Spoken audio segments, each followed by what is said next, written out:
moving towards greater health is really like peeling the layers of an onion. Yeah, like the top layer is the symptoms you might be experiencing with like fatigue or the low libido or the low motivation. But as you start to investigate a little bit further, you start to realize this didn't just start today. It's from that accumulative effect from our environment and how that has then changed even our personality. Like some people really, we do see how they change in their personality and what they identify with in regards to who they are as they're healing, because we create so many stories and get really stuck in a certain way when the body is just, it's just chaotic inside. Like it's, there's so much noise in there that we can't even access like who we actually are. Yeah.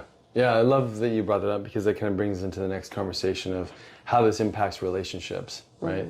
And so if we're bioaccumulating all the time and our organ systems are adapting to the new state of inflammation in the body, I like to say often like the state of inflammation in our brain is really going to state the quality of the things that we think about.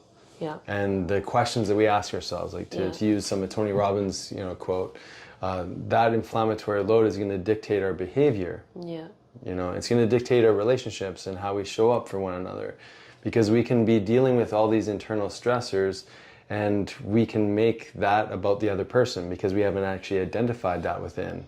Yeah, because such an agitation within the body. So I'm sure we've all experienced when we haven't slept well, like I did last night.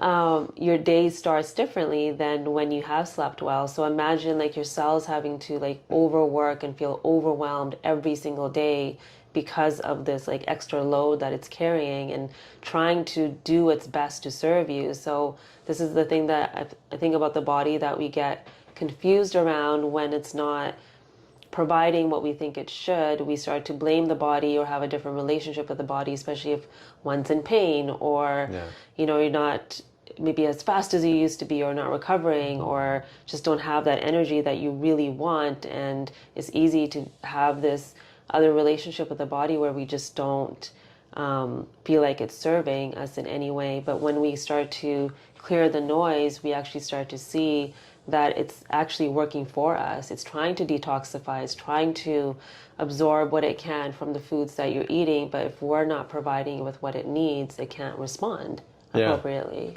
And it's easy to blame someone else. Like I blamed you for my slow recovery with my hamstring pull, because I'm like, hey, you see me in pain, why aren't you... So I'm supposed to do something about it. Why aren't you taking care of my hamstring? Right. Like when your knees were uncomfortable.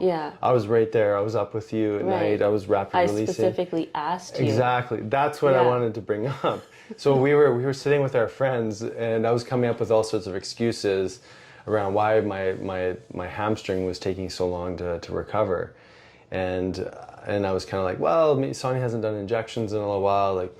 And I get so busy at night, and I think she's tired. Injections he hasn't brought home. Exactly. For me to actually do. But I was coming up with all these excuses. Like I was in pain, I couldn't see things more clearly, and I wanted to have a scapegoat for my discomfort. And so I decided to put that on Sonia. But our friends lovingly called me out on that and said, well, you just had to ask her. Yeah, and you did it again this morning.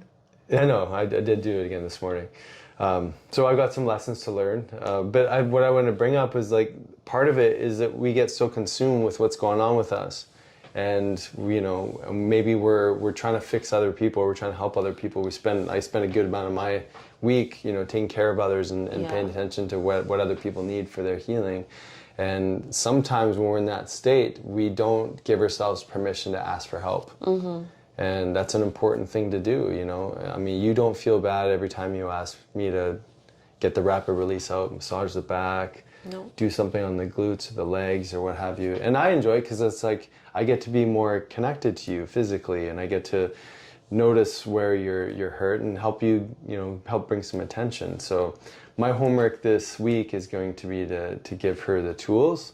Right. And let's see what kind of magic she can perform. Right. Because I'm going to actually ask for help. But I don't think we do. Like, I think when we're stuck, when we're inflamed, when we're not feeling well, when our brain is, maybe too much toxic burden, we get so isolated and sort of ego-focused or self-focused And then we try to find reasons for why we're not feeling well. And we typically find excuses outside of us for why that's happening. So maybe it's a message to you to make sure that you ask for help if you need to. Yeah, it's that relationship between the internal and the external. When there's discomfort here, we then create discomfort outside of us to match what's going on. So imagine if we were to give ourselves what the body needs and clear the path. I think it would clear the path on the outside too. It's like even clutter, right? When we're surrounded by clutter, the brain feels cluttered, the mind feels cluttered, and it's really hard to be present and focused. And how hard is it then for ourselves that are working overtime? So that feeling of overwhelm that we have in general when we're like rushing from one thing to the next and trying to do all the things, the body's feeling it too. So now our environments are matching and it becomes routine, it becomes familiar, it becomes just who we are. So we have to do so many like pattern disrupts. So that's like a big pattern disrupt of like, okay, instead of blaming her, I can just ask her for help. And we have to disrupt patterns in the body too. You got it? Yeah. Okay.